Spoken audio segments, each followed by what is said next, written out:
Il y a tellement d'infos que je m'y perds. Je trouve que c'est difficile d'y voir clair quand même. Souvent, je trouve que tout est trop superficiel. Je pense qu'il y a trop d'infos et... C'est très angoissant. La première, J'ai besoin de repères. les clés, J'ai envie de comprendre. Arnaud Roysson. Bonjour à toutes, bonjour à tous et bienvenue dans Les Clés. Aujourd'hui, on va parler d'espace et de ce qui se joue pour deux astronautes américains présents dans la Station Spatiale Internationale. Ils étaient partis pour 8 jours et ils vont rester 8 mois. Parce que le vol test qu'ils effectuaient pour Boeing n'a pas donné toutes les garanties de sécurité pour le retour. Alors, comment cela est-il possible ? Est-ce aussi simple que ça, de transformer un voyage de 8 jours en 8 mois ? Y a-t-il assez de nourriture et d'eau, par exemple, dans la station ? Et puis au-delà de cela, qu'est-ce que cette situation nous dit aussi du match entre Boeing et SpaceX pour le convoyage des astronautes américains et de la semi-privatisation de la conquête spatiale ? On va prendre le temps d'y voir clair en commençant à Cap Canaveral, en Floride. La première, les clés. 10, 9, 8. L'histoire avait pourtant bien commencé. Le 5 juin dernier, deux astronautes américains, Sunita Williams et Butch Wilmore, décollent depuis la Floride, direction la Station Spatiale Internationale. 3, 2, 1, ignition. That call, good handle from Capcom Joshua Kudrick, indicating that the crew now has the ability to initiate an abort. Normalement, il s'agit d'une mission courte, d'une mission test en réalité, puisque c'est le premier vol habité pour la capsule Starliner construite par Boeing. Mais voilà, lors de l'arrimage de la capsule à la Station Spatiale Internationale, plusieurs problèmes sont constatés. Houston, we have a problem. We have a main bus B undervolt. We've got a lot of thruster activity here, Houston. It just went offline. Bon, heureusement, on n'est pas dans le même scénario de crise que celui d'Apollo 13, mais le problème est sérieux. Certains propulseurs sont défectueux, ce qui fait peser des risques pour le désarrimage de la capsule au moment où elle devra ramener sur Terre les deux astronautes.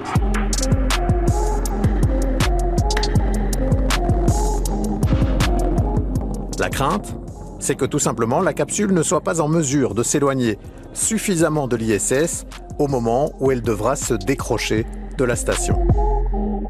In the worst-case scenario, Starliner could lose control during undocking and potentially collide with the ISS. Le risque tout simplement d'aller se cracher contre la Station Spatiale Internationale.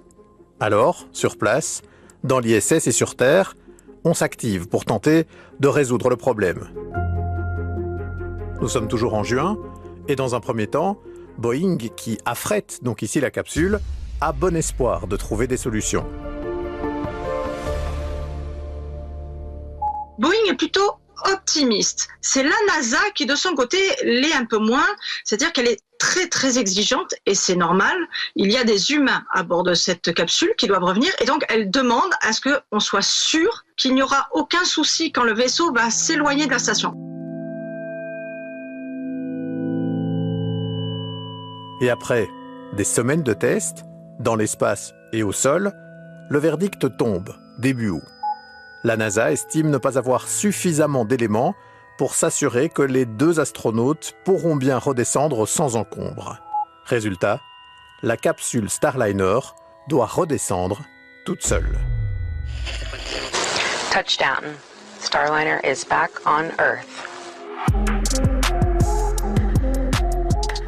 Le samedi 7 septembre, la capsule est de retour sur Terre, mais pas ces deux passagers qui, eux, vont devoir rester plus de 8 mois dans la station spatiale. Ainsi en a décidé la NASA. La NASA a décidé que Butch et Sunny retourneront sur Terre avec l'équipage 9 en février prochain.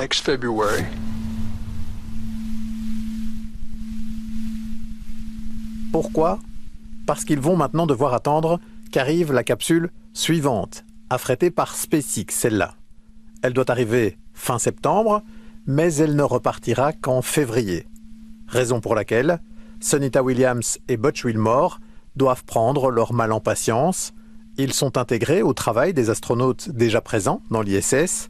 Et dans la récente conférence de presse qu'ils ont donnée, ils semblaient prendre les choses avec philosophie et un certain fatalisme.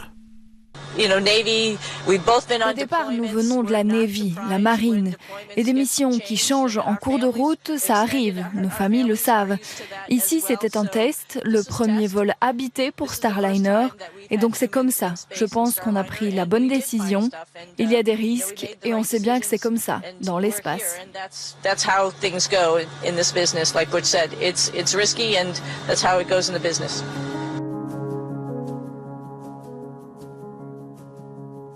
De son côté, le commandant de la mission, Butch Wilmore, expliquait qu'au fond, ils avaient beaucoup de chance tous les deux, la chance d'avoir ici un plan B, ce qui est plutôt rare en matière de conquête spatiale. There's many cases in the past where there have not been other options.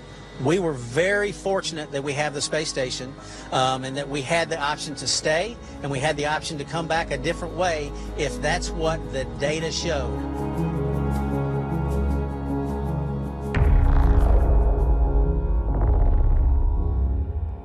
Et on va analyser tout ça pour suivre avec Emmanuel Jehin. Bonjour. Oui, bonjour. Vous êtes avec nous depuis Liège. Vous êtes astrophysicien, professeur à l'Université de Liège. Alors, expliquons d'abord un peu cette situation quand même très exceptionnelle. Ils étaient partis pour 8 jours, ils doivent rester 8 mois. Oui. Et c'est possible, donc ça, Emmanuel Jehin, on peut rester dans la station spatiale aussi longtemps alors que ce n'était pas prévu. J'imagine que ça pose des questions en termes de nourriture, mais même tout simplement d'air respirable disponible. Oui, tout à fait. C'est d'ailleurs un casse-tête pour la NASA depuis quelques mois déjà. Il faut savoir que maintenant, ils sont 9 à bord de l'ISS, de nationalités très différentes, des Russes aussi, des Américains, et qu'il y a une complexité incroyable dans les rotations qui se font sur la station internationale avec des vaisseaux cargo qui amènent la nourriture. Typiquement, il y a 4 tonnes de matériel qui arrivent tous les mois ou tous les 2 mois et la rotation des équipages. Alors, bien sûr, dans la Station spatiale internationale, on est totalement dépendant du ravitaillement qui vient de la Terre, que ce soit l'eau, l'oxygène, la nourriture, bien sûr, qui est prévue pour chaque astronaute, et les instrumentations scientifiques. Ils sont là-bas pas pour faire du tourisme, évidemment, mais pour réaliser de très nombreuses expériences scientifiques, d'où la complexité s'il faut réarranger tout le scheduling. Mais donc, ici, on imagine que s'ils sont 9 plutôt que 7, par exemple, on respire plus d'air, on boit plus d'eau, on a pu adapter ça ou bien tout le monde a dû se rationner un peu par rapport à l'arrivée de ces 2 astronautes qui sont restés plus longtemps que prévu? Alors en fait, tout ça est calculé très précisément justement avec les quantités disponibles et c'est d'ailleurs une des raisons pour lesquelles il a fallu renvoyer la capsule Starliner défectueuse sur Terre. Le temps commençait à compter justement pour avoir toute la sécurité au niveau du ravitaillement. Il faut savoir qu'à bord de l'ISS, il y a de nombreuses choses qui sont recyclées, comme l'eau par exemple. Quand les astronautes vont aux toilettes, en réalité leur urine est recyclée, donc on essaye de minimiser au maximum l'envoi de matériel dans l'espace parce que on dit toujours que le coût d'un kilogramme dans l'espace, qu'on envoie dans l'espace, c'est équivalent à 1 kilogramme d'or. Donc une bouteille d'eau par exemple vaut aussi cher que l'équivalent en or, donc il faut vraiment optimiser tout ça, lié évidemment à la sécurité qui est vraiment l'aspect primordial, notamment au niveau de la NASA, qui n'était pas totalement d'accord avec les décisions de Boeing. La NASA a été totalement impactée terriblement par la perte de deux de ses navettes spatiales et de très nombreux astronautes, et aujourd'hui ne veulent plus prendre aucun risque. On va revenir d'ailleurs sur les raisons qui ont fait qu'on a privatisé et qu'ici l'acteur en question c'est Boeing qui a donc acheminé ses astronautes et puis qui n'a pas pu les faire redescendre. Mais je voudrais rester encore un tout petit peu sur l'enjeu de la Station spatiale internationale. Un des problèmes qui se posait ici, Emmanuel Jehin, c'est que cette capsule qui était arrimée à la station, la capsule Starliner, sur laquelle travaillaient justement les 2 astronautes et en miroir à terre toute une série d'autres techniciens qui essayaient aussi de comprendre ce qui avait dysfonctionné au moment où la capsule était arrivée pour essayer de voir si on pouvait remettre sur pied tous les propulseurs et qu'ils puissent refonctionner tout à fait normalement. Tout ça était un peu une course de vitesse parce qu'il n'y a que 2 places de parking, en quelque sorte, au niveau de l'ISS, et que tant qu'elle restait là, il n'y avait pas d'autres véhicules qui pouvaient arriver à sa place. Oui, et d'ailleurs, il faut bien se dire que donc là, il y a arrimé un Soyuz et un Crew Dragon qui ont amené donc les équipages précédents. C'est que, encore une fois, ce qui prime, c'est la sécurité. Imaginez s'ils redescendaient avec un des vaisseaux fonctionnels, il n'y aurait plus assez de place en réalité pour évacuer tous les astronautes en cas d'un gros coup dur. On peut imaginer une météorite qui rentre sur l'ISS, il faudrait vraiment évacuer très rapidement.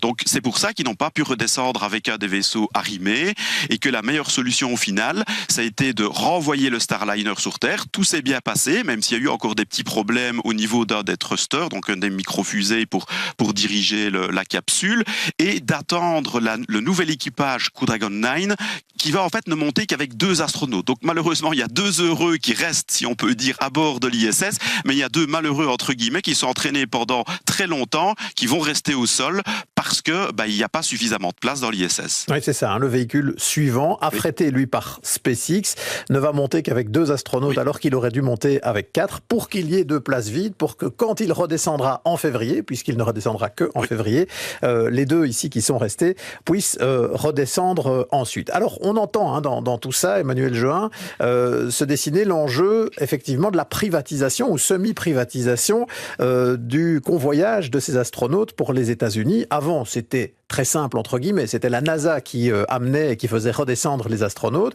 Depuis quelques années, il y a des acteurs privés qui jouent dans la pièce et on va essayer de bien comprendre pourquoi on en est arrivé là. On va le faire avec Sarah Pousset et pour comprendre, il faut d'abord remonter quelques années en arrière, en 2003. 1er février 2003.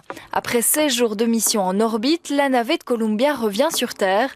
À seulement 15 minutes de l'heure prévue de l'atterrissage, les données reçues par le centre de contrôle de la mission indiquent un problème. Vers 8h59, dernière communication avec l'équipage. Houston, we see your tire pressure messages and we did not copy your last. Instrumentation, Max. Flight Max, those are also off. Columbia, Houston, com check. Le silence. Columbia, Houston, Columbia, Houston, Columbia, Houston, Columbia, Houston. La navette Columbia s'est désintégrée en entrant dans l'atmosphère terrestre. 7 astronautes étaient à bord.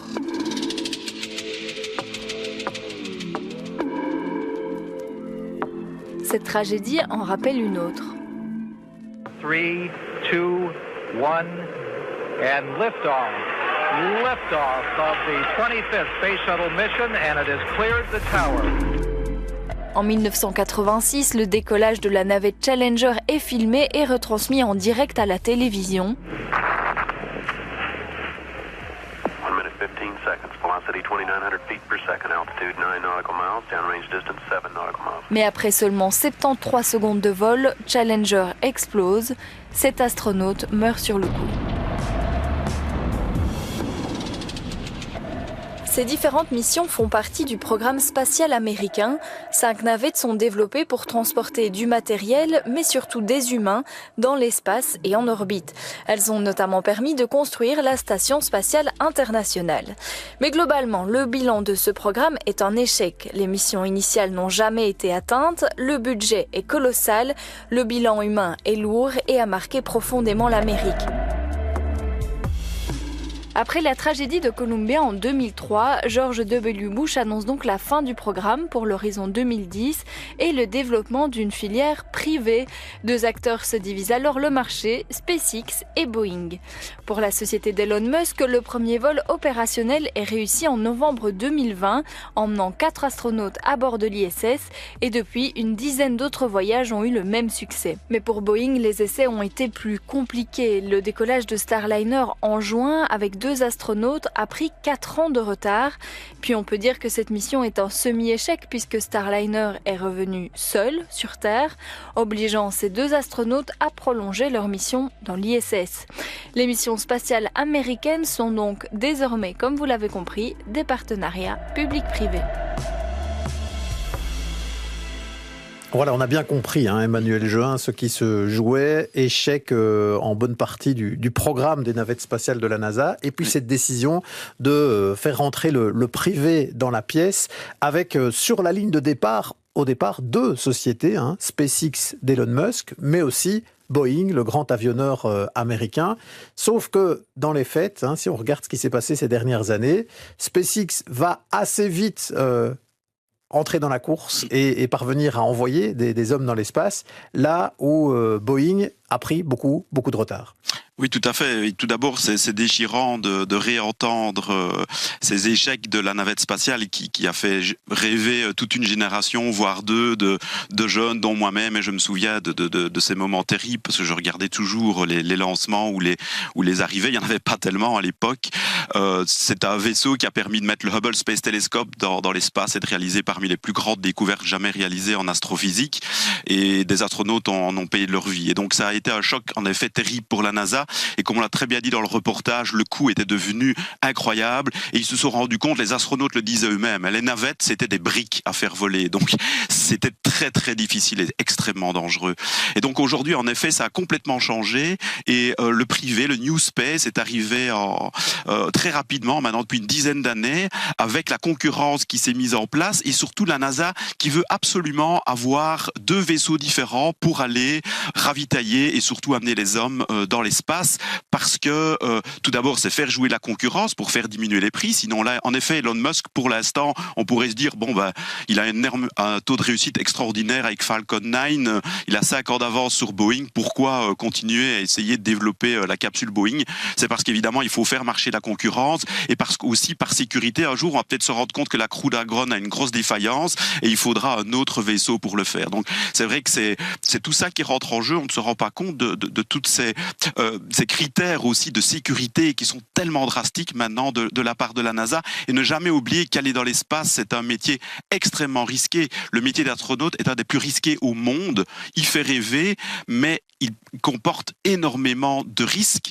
Et pour la NASA, c'est plus permis parce qu'en fait, c'est les crédits américains qui avaient été coupés énormément à l'époque des échecs de la navette entre la conquête de la Lune, cet exploit extraordinaire, magnifique pour l'humanité, et la perte de 14 astronautes. Évidemment, c'était un choc terrible. Et donc maintenant, en effet, le New Space, le public s'est lancé dans l'aventure avec un intérêt par rapport à la diminution des coûts, notamment des fusées. Donc, c'est le privé, effectivement, qui opère. On a 2 projets en parallèle, et vous l'avez bien dit, il y a quand même un vrai intérêt pour le gouvernement américain à ne pas mettre tous ses œufs dans le même panier, déjà pour faire jouer la concurrence, mais aussi parce que ça permet de ne pas être dépendant d'une seule société privée qui alors pourrait fixer les prix exactement comme elle le souhaite. Sauf que dans la réalité, ça fait déjà 4 ans maintenant que SpaceX, la société d'Elon Musk, parvient à envoyer des hommes dans l'espace et dans la station spatiale internationale en particulier, là où Boeing faisait ici son premier vol habité qui se solde, malheureusement, on l'entend ici, par un semi-échec. Heureusement, il n'y a pas mort d'homme,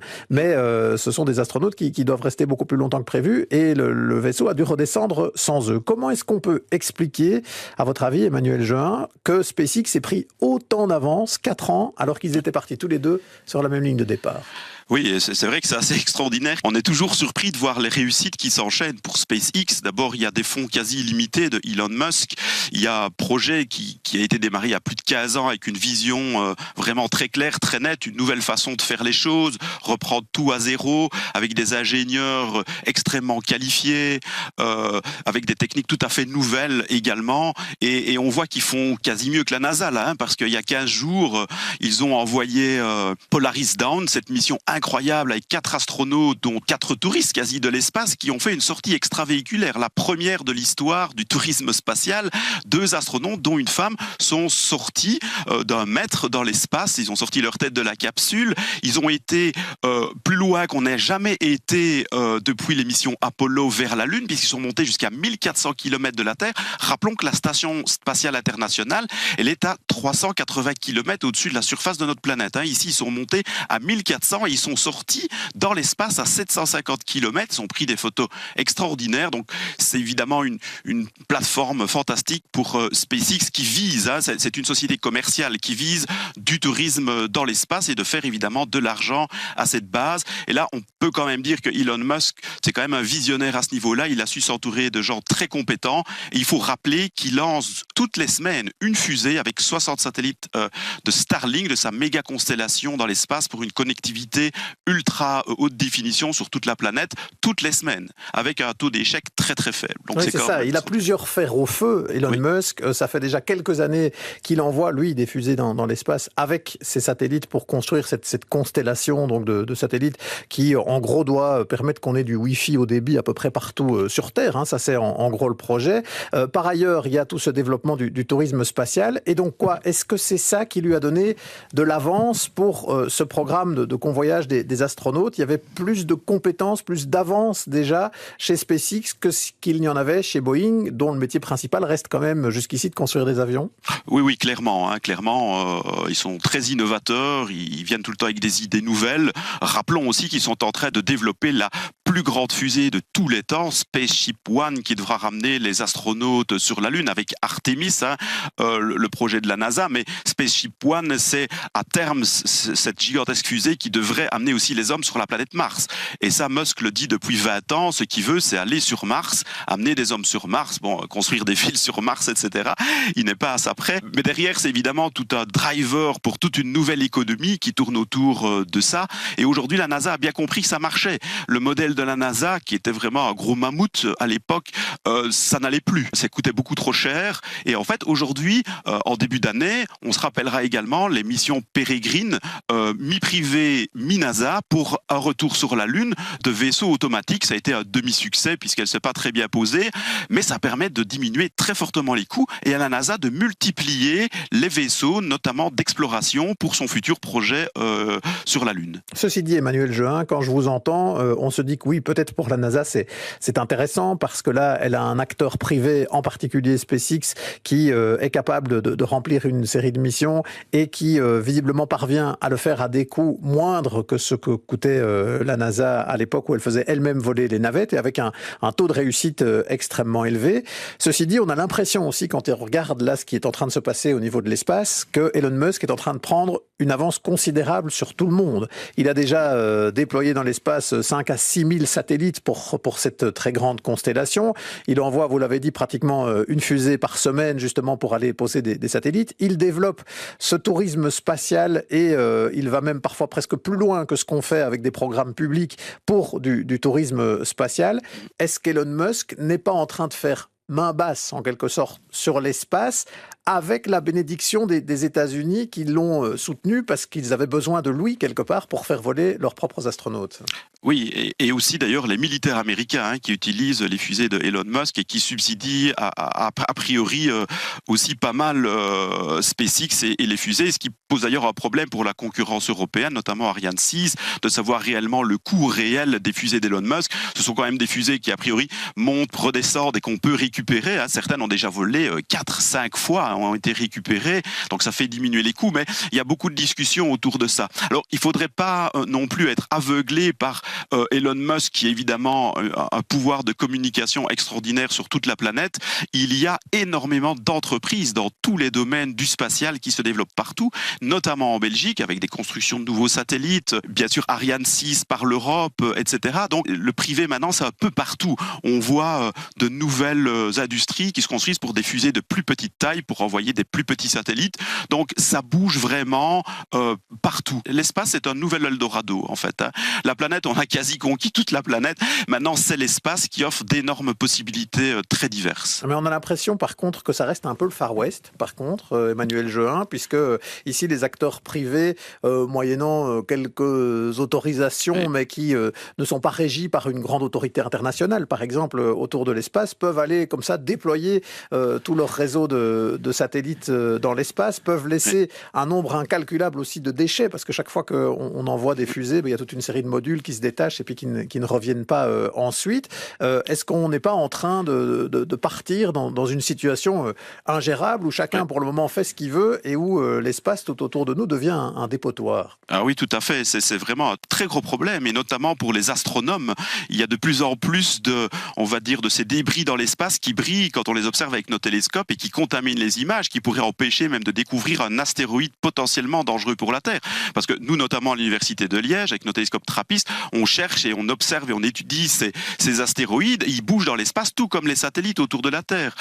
Donc ça pose vraiment énormément de problèmes. On fait toujours référence à la loi de l'espace de 1967. Imaginez, 1967, c'est complètement caduc. Le gros problème, c'est que les grandes puissances, en fait, je pense, ne veulent pas trop réglementer sur l'espace, parce que qui domine l'espace domine la Terre. On le voit clairement avec les guerres qu'il y a sur notre planète, que être dans l'espace permet de voir à tout moment ce qui se passe, et avec des moyens technologiques incroyables, infrarouge, radar, imagerie haute définition, etc. C'est très important d'être dans l'espace, mais il faudra à un moment quand même gérer tout ça, parce que on risque de rendre totalement inexploitable l'orbite basse, où sont les hommes notamment, et où il y a déjà eu des collisions entre satellites, et donc il faut faire très attention, et l'Europe est en train de bouger sur ces questions-là pour améliorer les choses, notamment aussi pour les scientifiques, parce que on risquerait de se bloquer de pouvoir observer l'univers lointain par toutes les perturbations que génèrent ces milliers de satellites qu'il va y avoir bientôt, d'ici un horizon 2050, on risque d'avoir 100 000 satellites dans l'espace. Il nous reste une toute petite minute, Emmanuel Juin. J'ai envie de revenir sur une phrase que vous venez de prononcer. Qui domine l'espace, domine la Terre. Alors on pouvait peut-être déjà s'en émouvoir quand c'était des États qui étaient en concurrence pour cette domination de l'espace. Ici, on a l'impression d'avoir des sociétés privées, des individus. Vous allez dire que je fais une fixette sur Elon Musk, mais c'est assez impressionnant parce que lui a pris une très grande avance, même s'il y a une concurrence, il y a une très grande avance de sa part. Il acquiert quelque part une domination sur la planète Terre à travers sa domination aujourd'hui de l'espace de plus en plus. Oui, alors je ne suis pas un spécialiste de ces questions, mais c'est vrai que c'est interpellant, et c'est pour ça que c'est important qu'il y ait une certaine concurrence. Il faut bien se dire aussi que la société d'Elon Musk, elle pourrait se casser la figure aussi à un moment, bien qu'il soit extrêmement riche, hein, si le stock market s'écroule, etc. Le marché des voitures, c'est pas toujours évident. Mais moi, je pense que l'espace est surtout très utile pour l'humanité, si je peux terminer par une note positive, parce que observer la Terre depuis l'espace, c'est aussi mieux connaître, prendre le pouls de notre planète, savoir ce qui ne va pas, notamment dans l'atmosphère, notamment sur la Terre, et de pouvoir essayer de résoudre les problèmes.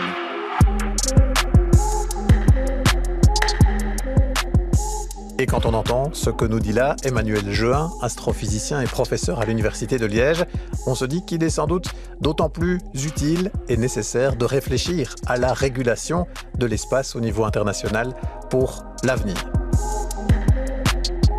On retiendra en tout cas de cet épisode cette situation très particulière des deux astronautes qui doivent rester 8 mois plutôt que 8 jours, avec toutes les conséquences pratico-pratiques, on l'a entendu, dans la réorganisation de la vie et du planning de la Station spatiale internationale. On retiendra aussi et surtout ces questions posées par la privatisation de plus en plus de la conquête spatiale, quand ça se fait à la demande des États, comme c'est le cas ici, mais aussi quand c'est le privé lui-même qui suit son propre agenda pour le développement du tourisme spatial, pour le développement de ces constellations de satellites destinés à amener des télécommunications partout sur Terre, puisqu'on retiendra cette phrase donnée par Emmanuel Juin, « Qui contrôle l'espace, contrôle la Terre ». Voilà qui fait évidemment réfléchir.